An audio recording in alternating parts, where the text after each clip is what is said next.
There is a place in the world that you will almost never find on tourist maps.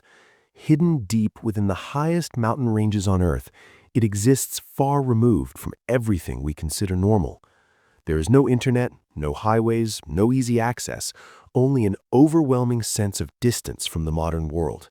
It is a place where silence feels different, where time moves at its own pace, and where the outside world seems like a distant memory. And this place has a name that very few people have ever heard: Tsum Valley. What makes it even more extraordinary is that people have lived here for centuries. Generations have been born, raised, and have passed on their traditions in near total isolation. Reaching this valley is not something you can do casually. It requires commitment, endurance, and patience. To get there, you must walk for 8 continuous days, crossing rugged terrain and steep mountain paths. And when you finally arrive, what you find feels almost unreal. You encounter people who have never experienced the rush of modern life. There is no concept of urgency here, no constant pressure to move faster or do more. Children grow up without knowing what social media is, without screens shaping their perception of the world. Their lives are grounded in nature, in community, and in the present moment. The elders spend their entire lives within just a few kilometers, yet they feel no sense of limitation, only completeness. High above, at the edge of the mountains, something even more profound awaits. Monks and nuns live in quiet devotion, having chosen to renounce everything the modern world offers, not because they were forced to, but because they discovered something deeper, something that many people spend their entire lives searching for, yet rarely find. A sense of peace, of clarity, of meaning that cannot be bought or taught. This is Nile, the last village in Nepal before reaching Tibet, a place where the modern world has barely touched and where traditions remain alive in their purest form. For me, it was more than just another destination. It was the first place in a very long journey where I was truly able to stop, not just physically, but mentally. In this video, I will take you through that entire journey, from the first forest trails where the path begins quietly beneath dense trees to ancient villages that have stood for hundreds of years. Step by step, we will move deeper into the valley until we finally reach Nile and climb toward the monastery perched on the edge of a cliff, not to conquer it, not to check it off a list, but to understand it. But before we begin, I want to ask you something. Have you ever stopped to wonder what true happiness really is? Not the version we are constantly shown, but the kind that exists beyond noise, beyond distractions. Because in this journey, in the most unexpected place imaginable, I believe I found an answer. To truly understand Nile, you first need to understand where it is. Tsum Valley is a name that perhaps 99% of the world has never even heard. Even experienced travelers who have spent years exploring Nepal often know nothing about it. It remains a mystery, hidden in plain sight, protected by its own remoteness. The valley lies to the north of the Gorkha district in Nepal, right along the border with Tibet. It is surrounded by towering peaks that rise above 7,000 meters, forming a natural barrier between this world and the one we know. To the east stands Ganesh Himal, to the west Shringi Himal, and to the north Tibet, just beyond the single mountain pass. The name Tsum in the local language means vivid, and the moment you set foot here, you understand why. The colors, the air, the silence, the presence of life, it all feels more intense, more real, as if the world has been stripped down to its essence. But entering this valley is far from simple. The journey begins in Kathmandu with a long and exhausting drive along winding mountain roads. It's the kind of journey that tests your patience from the very beginning, a full day of navigating narrow paths carved into steep cliffs, where every turn reminds you just how far you are about to go. And yet, that is only the beginning. The paths become narrow, steep, and at times run just a few centimeters from the edge of a sheer drop. This is not a journey for the faint of heart. And yet it's exactly at this point that you begin to feel something shift, that quiet realization that you are no longer in a familiar world, but stepping into something entirely different. From the end of the road accessible by vehicles, the real journey begins on foot. The trail follows the Budi Gandaki River, a powerful, turbulent flow of murky water cutting through deep gorges with relentless force. On either side, the landscape feels alive: dense rhododendron forests, tall pine trees, and every so often, waterfalls cascading straight down from cliffs right in front of you, as if the mountains themselves are breathing. The first day, everything feels exciting. The scenery is breathtaking, the air is crisp and pure, and every step feels like discovery. By the second day, your legs begin to speak to you, reminding you of the effort this journey demands. By the third day, something even more interesting happens. You begin to forget the outside world entirely. With no phone signal, no news, no distractions, your mind simplifies. Life becomes about the essentials, placing each step carefully, managing your energy, making sure you don't run out of water. Along the way, you pass through checkpoints. Entering Tsum Valley requires special permits, one for the Manaslu Conservation Area and another for the restricted Tsum Valley region. These controls are not there by accident. They are Nepal's way of protecting this place from mass tourism. And as you continue deeper, witnessing what has been preserved here, it becomes clear that this decision was not only necessary, but wise. Eventually, you reach Lokpa, a place so small it barely registers on most maps. But for those heading towards Tsum Valley, Lokpa is unforgettable. It is here that the path splits in two. One direction follows the well-known Manaslu circuit, a route already traveled by many. The other crosses a suspension bridge and leads into something far more unknown.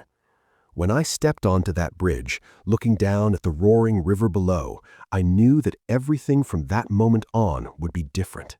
On the other side, the trail becomes narrower, steeper, and noticeably quieter. Human footprints grow scarce, replaced by the subtle traces of wildlife. And for the first time, in the distance, the snow-covered peaks of Ganesh Himal reveal themselves clearly, like a silent greeting from the valley that lies ahead. This is it, Tsum Valley. I'm getting closer. But Tsum Valley is not just a destination, it's a journey in itself. And along the path that leads to Nile, you pass through villages that feel like layers of another world. Each one takes you deeper into a culture you may never have known existed. The first of these villages is Chumling. As Chumling appears, the valley begins to open up. Vibrant green barley fields stretch across the landscape, and stone houses are stacked along the hillside as if they have grown naturally from the earth itself. Colorful prayer flags flutter everywhere, in rooftops, across small bridges, atop rocks, and lining the paths. Their movement in the wind fills the air with a quiet sense of rhythm and meaning. This is the first moment when you truly feel that you have entered a completely different world. The people of Chumling belong to the Tumba ethnic group, with a language closely related to Tibetan. They wear traditional garments known as chuba, and they carry a kind of smile that feels rare, one that doesn't come from habit, but from something deeper. They look at you with curiosity, not because you are a tourist bringing money, but simply because you are a human being from a place they have never seen and may never see. Along the narrow stone paths of the village, you begin to notice the mani walls, long, ancient structures made of thousands of flat carved stones, each one carefully etched by hand with Buddhist mantras. Some of these mani walls have stood here for hundreds of years. Moss now covers parts of the inscriptions, softening their edges, but their meaning has not faded. Every day, villagers walk around them in quiet reverence, spinning prayer wheels and whispering mantras under their breath. It feels like a rhythm that never stops, the heartbeat of the entire community. As you leave Chumling behind, the trail continues toward Chokong Paro. If Chumling feels like the gateway, then Chokong Paro is the living heart of the valley. It is the most populated village, the most active, and the place where the culture of Tsum Valley reveals itself in its fullest expression. Here, the houses are larger, their wooden carvings more intricate and refined. Life feels more concentrated, yet still untouched by urgency. Children run freely through the village paths wearing their traditional chubas, their hair flowing in the wind. They move barefoot across dirt and stone without hesitation, without complaint, completely at ease in their environment. Nearby, women sit outside their homes weaving fabrics with remarkable speed and precision. Their hands never stop moving, yet they always manage to look up and greet you with a warm, genuine smile as you pass. And then, for the first time, you hear it, the low, steady sound of chanting. It comes from Defi Udon Monastery, a small but deeply spiritual place at the edge of the village. The sound is deep, constant, and strangely calming. It lingers in the air, echoing softly through the valley, and from that moment on, it feels like it travels with you, accompanying every step of your journey. But Chokang Paro is not the end. Beyond it, the path begins to change again. The climb becomes steeper, the air thinner, and each step demands more from your body. The lush vegetation gradually disappears, giving way to a harsher, more rugged landscape dominated by rock and open sky. And the sky, an intense, endless blue, feels so close that it seems you could reach out and touch it. Along the way, you begin to encounter things that, in the modern world, you would only expect to see in books or documentaries. Herds of Himalayan blue sheep cling to near vertical cliffs, moving effortlessly from one rock to another in a way that seems to defy gravity.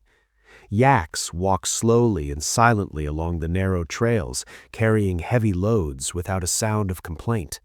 And every now and then, a solitary bird will land nearby, watching you for a brief moment before taking flight again, as if quietly deciding whether you belong in this place.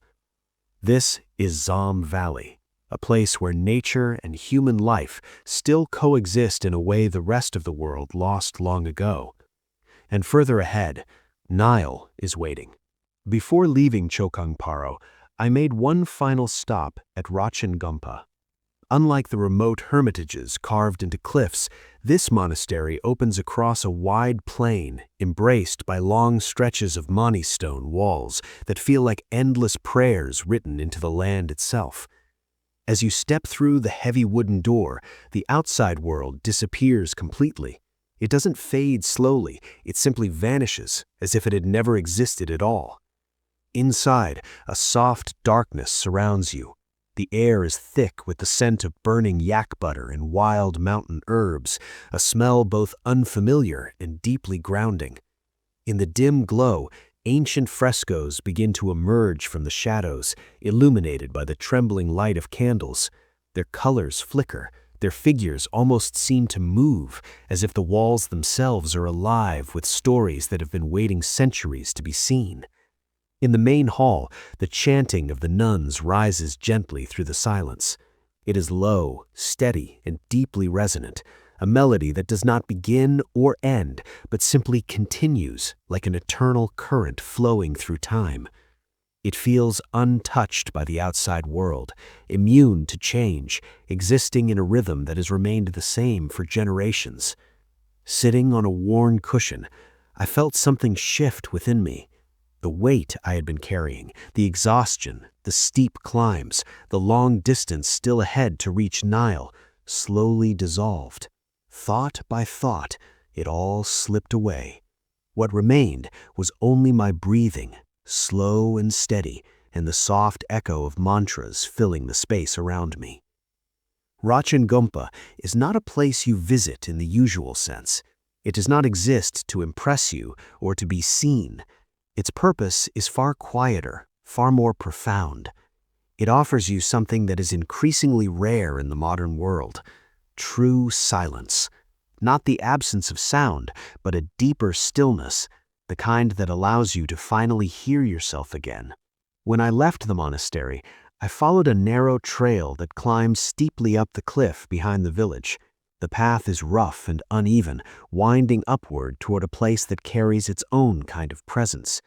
The destination is the cave of Milarepa. Milarepa is a name known to anyone who has ever explored Tibetan Buddhism. He is remembered as one of its greatest masters, a poet, a spiritual teacher, and a man whose life was marked by transformation. Before his awakening, he committed acts he would later deeply regret. But instead of being defined by them, he chose a different path. He spent the rest of his life in solitude, meditating in remote mountain caves, seeking redemption in truth. The songs he composed during those years, simple, raw, and deeply human, are still recited to this day. And he was here, in this very valley. He meditated in the same cave that now stood before me. The entrance is small, barely large enough for a person to enter without bending down. Stepping inside, you are immediately met with cold, dense air. The light disappears quickly, swallowed by the darkness of the interior. The stone walls feel ancient, almost untouched by time. Faint markings can be seen carved into the rock, shapes that locals believe to be the imprints of Milarepa's hands, left behind as a silent trace of his presence. A single butter lamp burns quietly near a small statue, its flame steady despite the stillness. The scent of incense lingers everywhere, absorbed into the stone after hundreds of years of continuous offering. It is not a strong smell, but a deep one, something that feels embedded in the place itself. I stood there for a while, looking into the darkness, letting the silence settle. And I couldn't help but wonder what the man who once sat here had been thinking. He must have looked out through that same entrance, seen the same mountains rising in the distance, felt the same cold air, heard the same silence. And in that silence, what did he discover? There are places in the world that carry a weight you cannot explain, not because they are grand or famous, but because something within them feels undeniable. The cave of Milarepa is one of those places. You don't need to understand Buddhism to feel it. You don't need to believe anything at all. You simply need to be there and listen. After days of walking, Nile appears without announcement. There are no signs, no gates, no moment that clearly tells you that you have arrived somewhere important. The only thing that changes is something inside you, a quiet awareness that you have reached a place unlike any other. The path leading to Nile is narrow and steep, carved into the mountainside with no room for distraction. Large stones covered in deep green moss rise on either side of the trail. The wind is colder here, sharper. It doesn't just brush against your skin, it moves through you, settling deep within your bones. And above, the sky stretches endlessly, an intense, almost unreal shade of blue. It feels closer somehow, as if the distance between you and the sky has quietly shortened. And then, without warning, Nile reveals itself. A small cluster of stone houses rests quietly along the slope of the mountain. There is nothing imposing about it, nothing designed to stand out. Just a few dozen rooftops, each one built by hand using the materials of the land itself. Thick stone walls, flat roofs, structures made to endure the harshness of life at over 3,500 meters above sea level. But what captures your attention first is not the village and not the people. It is the mountains. Rising behind Nile, towering into the sky, the snow-covered peaks stand in absolute silence. They feel impossibly close, as if they are watching over the village below, guardians of a place that has remained untouched for generations. Ganesh Himal, Shringi Himal, names that before this journey I had never even heard. And yet now, standing here and seeing them with my own eyes, I begin to understand why people chose to live in a place like this. Because how could you ever leave when every morning you wake up to a view like this? Nile sets at an altitude of over 3,500 meters above sea level. It is the last village in Nepal before reaching the border with Tibet. Beyond it, to the north, there is nothing but mountains, snow, and wind.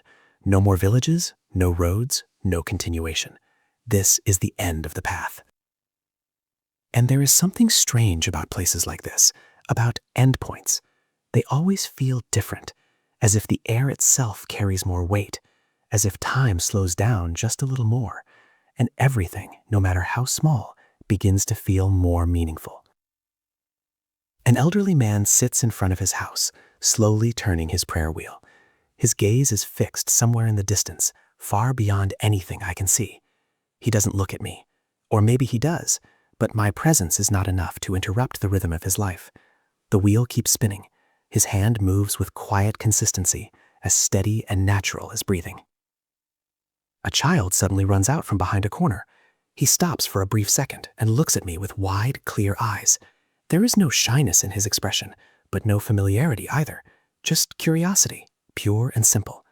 Then, just as quickly, he runs off again, continuing his game as if I had never been there at all. And I remain standing there, my backpack still on my shoulders, my legs heavy after 8 days of walking. There is a feeling growing inside me, something difficult to name. It isn't happiness, it isn't excitement, it isn't even relief. It is something quieter. It is peace. For the first time in a long time, I feel a kind of peace that is real. If you stay in Nile long enough, you begin to notice something that the modern world has almost completely lost: the true rhythm of life. Morning in Nile begins before you are even awake. While the sky is still dark, the village is already in motion. Women step out in the cold, carrying water from the source back to their homes. Fires are lit. The day begins not with noise, but with purpose. They prepare yak butter tea, a drink that at first taste feels unfamiliar, even strange. But after a few days at this altitude, it becomes something essential, something your body begins to crave. The smell of smoke from the kitchen spreads slowly through the village, blending with the sharp morning air. It creates a scent that feels impossible to describe, yet unforgettable, the kind of smell that stays with you long after you've left. The men lead the yaks along narrow paths. Here, the yak is not just an animal, it is life itself. In the same way that motorcycles define movement in a city, yaks define survival here. They carry goods, provide milk, wool, and meat. A single yak can mean more than any material possession. And then there are the children. The children of Nile are perhaps the most surprising of all. They play, truly play. They don't stare at screens or sit still for long. Instead, they're constantly in motion, running through the village, climbing over rocks, shouting, stumbling, and getting back up laughing. Their playground isn't something built for them, it's the world around them. Stone paths, flat rooftops, and scattered boulders become everything they need. There are no toys, no planned activities, no adults organizing their time. And yet, they never seem to lack anything. They find joy in the simplest things, and there's a light in their eyes that's hard to put into words.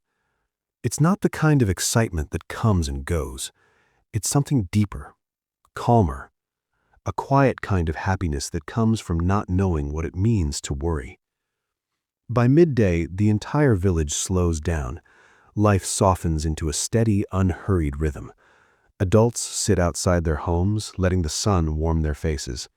Nearby, women work on traditional looms, their hands moving quickly and skillfully as they weave thick wool fabrics. These will later become chuba garments, worn by their families through the harsh mountain climate. This isn't craft made for visitors or for display. It's something essential, knowledge passed down from mother to daughter, generation after generation, without interruption. A living tradition woven into daily life.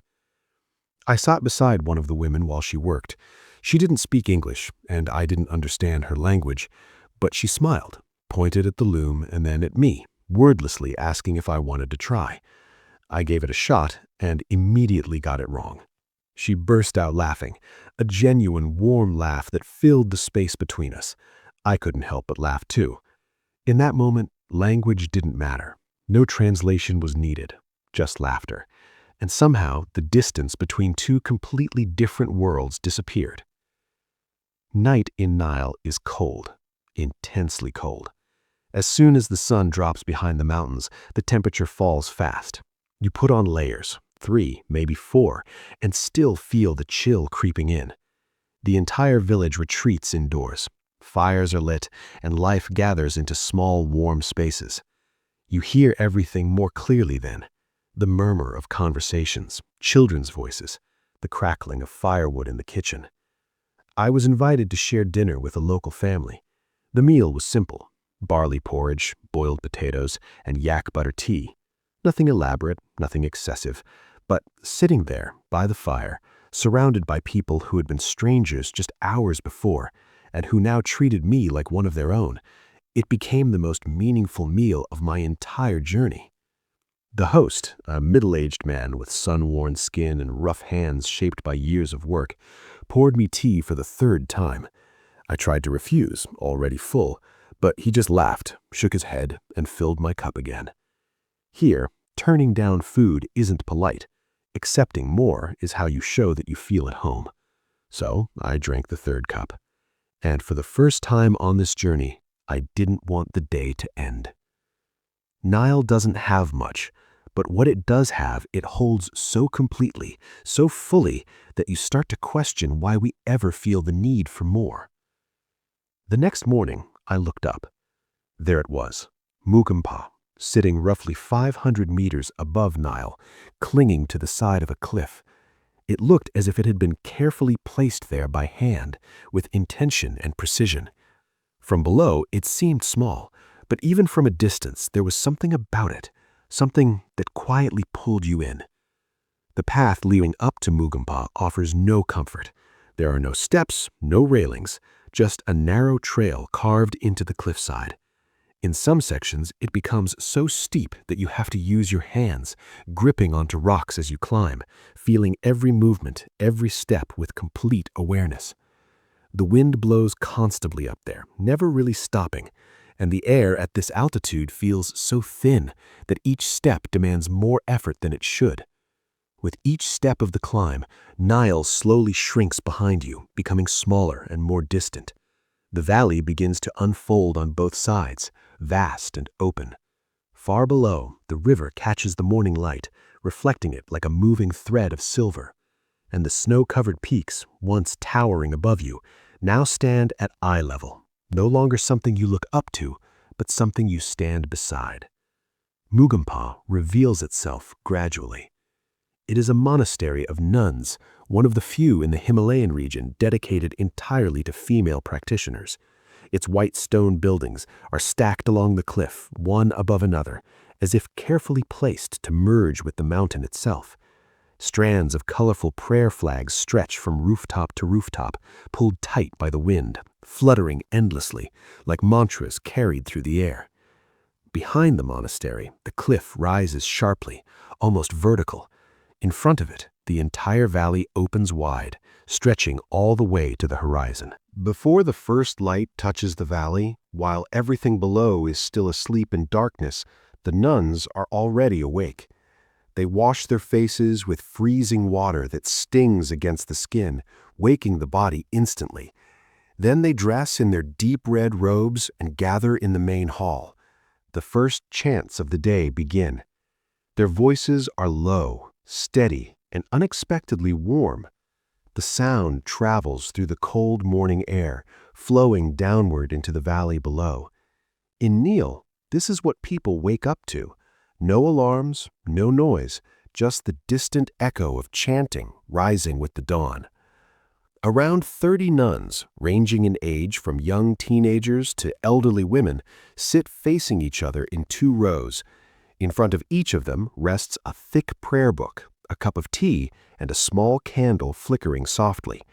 They chant in rhythm, one voice beginning, another following, creating a continuous wave of sound that never truly breaks. After the morning chants, life in Mugampa continues in quiet simplicity. The younger nuns sweep the courtyard, tend to small pots of flowers placed outside the doors, and carry water from a nearby mountain spring. The older nuns move more slowly. Some sit in silent meditation inside their rooms, while others rest in the sunlight, prayer beads in hand, eyes either closed or gazing out across the vast valley. There is no rush, no urgency, just presence. On the way back down, I walked more slowly than I had on the way up, not because I was tired, but because I wanted to hold on to that moment just a little longer, that feeling of being suspended between the mountain and the sky, small, quiet, and strangely complete. Mugampa didn't change my life in a single morning, but it left me with a question that I know will stay with me for a long time. What am I really searching for? And do I even know? Before ending this, I want to be honest with you. Tsum Valley is changing. Those children in Nile, with their clear and bright eyes, one day some of them will leave. They will go down to Kathmandu or even further, searching for opportunities, for a different kind of life. And we cannot be selfish and expect them to stay in these high mountains without electricity, without access to education, just to preserve a kind of untouched beauty for outsiders to admire. It is their right to choose. But in the middle of all of this, I learned something important from that elderly man who sat every day quietly turning his prayer wheel. He didn't need anyone to notice him. He didn't need recognition or praise. And by simply watching him, I understood something that felt incredibly clear. Happiness is not about having everything. It is about no longer believing that you need more.